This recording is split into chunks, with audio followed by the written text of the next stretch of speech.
Hey, what's up, amazing people? Welcome to Jump In with Jackie, a channel I created because I want to help you.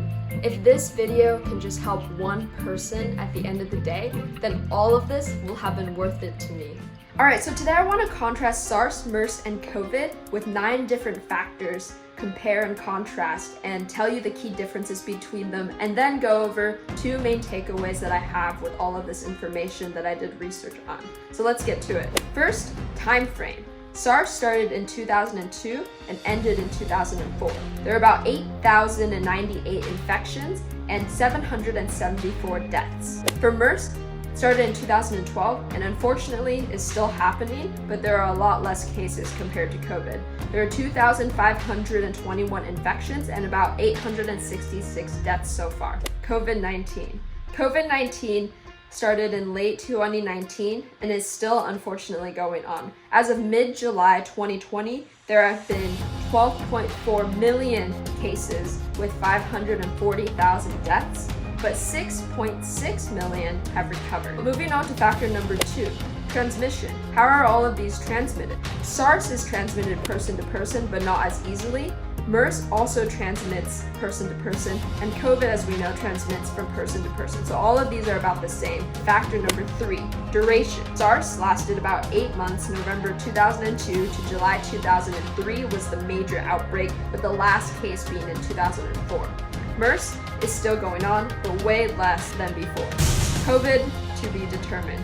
Moving on to factor 4, what is the country spread? So SARS affected about 29 reported countries, with 5 main countries being China, Taiwan, Hong Kong, Singapore, and Toronto, Canada. MERS did about 27 countries, namely Saudi Arabia, the United Arab Emirates, and the Republic of Korea. And COVID-19 has impacted 213 countries and territories all over the world. So in this case, as you can see, COVID is a lot more far-reaching than the other 2 diseases in the past. So let's move on to factor number 5, infectious period.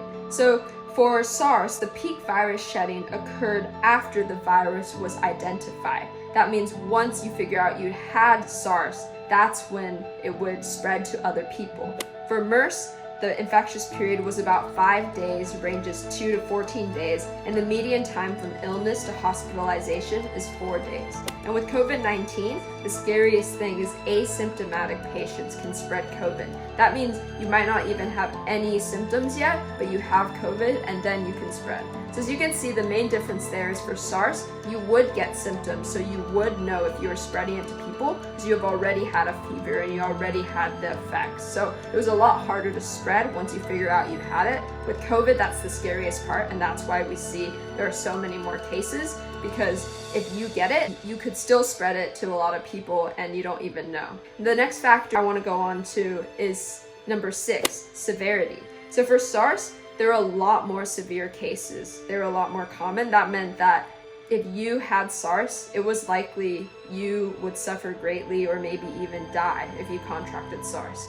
For MERS, severe cases were also a lot more common. So if you got MERS, there is a high likelihood you might die, or you might have some type of other illness following MERS. And number 3, COVID-19. For severity for COVID-19, mild cases are a lot more common, which means if you get it, there's a better chance that you would recover from it. In this case, it was really interesting to find out that if you got SARS versus if you got COVID, you probably would have a better chance of surviving overall compared to SARS or MERS. Factor number 7, symptoms. So for SARS, a lot of the symptoms was flu-like, kind of like a fever, headache, diarrhea, shivering. For MERS, there were mild respiratory symptoms mainly, and a few others that are typical.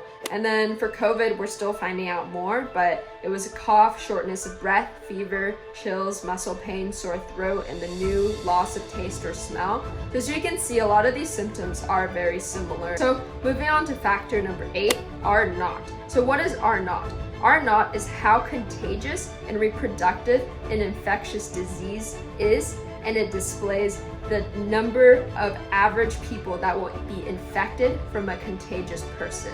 So what that means is essentially how many people that one person will infect. If you got COVID or SARS or MERS, that's how many people you would infect. So SARS had R-naught between 2 to 4, averaging at 3, which means it's fairly contagious. So on average, 3 people will get infected if you had SARS, if you didn't isolate. MERS had an R-naught of lower than 1, so it's very mildly contagious. So if you got it, there would be a pretty low chance that you would infect someone, and at the most, you'd most likely infect one person. And lastly, for COVID, according to healthline.com, the R-naught is about 5.7, which is highly contagious. With an R-naught of 5.7, at least 82% of the population needs to be immune to COVID to stop its transmission through vaccination and instead herd immunity.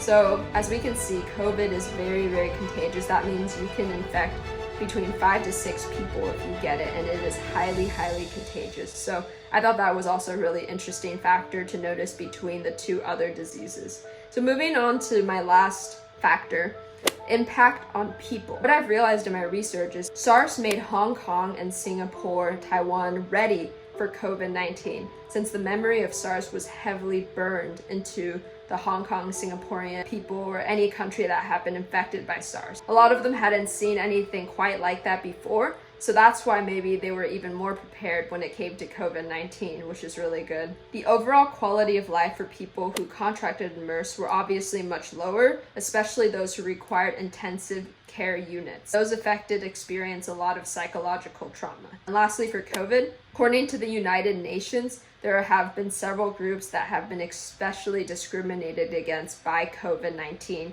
and those include older people, people with disabilities, youth, indigenous people, and from what I've seen recently, people have been disproportionately affected through race as well. I'd say that a quote that we really need to keep in mind from the United Nations is, what the world needs right now is solidarity. With solidarity, we can defeat the virus and build a better world.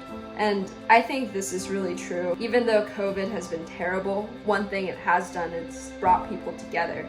Scientists, researchers, people in our community, we all need to take a community effort if we're going to protect each other. So the main 2 key takeaways I got from my 9 factors of research is that 1, COVID-19 is so much more contagious than SARS just because asymptomatic patients can spread COVID. I think that's the scariest part about this new disease. You don't know if you have it, and even if you think you don't, you might spread it if you secretly have it, and that's the scariest part, the 14 days incubation period before the symptoms arise. I want to show you a graphic contrasting SARS's impact on the world versus COVID. SARS lasted between 2002 to 2004, 8,000 infections, 774 deaths, and infected 28 countries.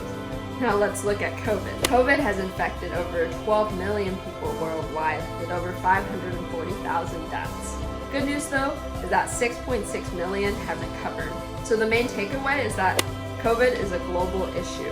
It's impacted over 213 countries and territories, and it's a problem that our world needs to unite in order to solve. Good news is that mild cases are a lot more common in COVID, and over 6.6 million have already recovered. Bad news is it's very hard to detect and will remain hard to detect until some type of vaccine or antibody solution is discovered, which is why traditional temperature checks are not effective for COVID-19, but were effective in stopping the spread during SARS. Me and my team actually ended up writing like a 30-page paper about what our suggestions were for the airline industry specifically to bounce back after COVID. So I have hope that through a lot more research and communities coming together that we will find a solution to COVID-19. It might seem like forever right now given how it's impacted us in so many ways, but fingers crossed that we can really find a solution here. Thank you so much for watching my video. I know this was a little bit more informational. If you want to keep getting to know me or figure out why I have this desire to help,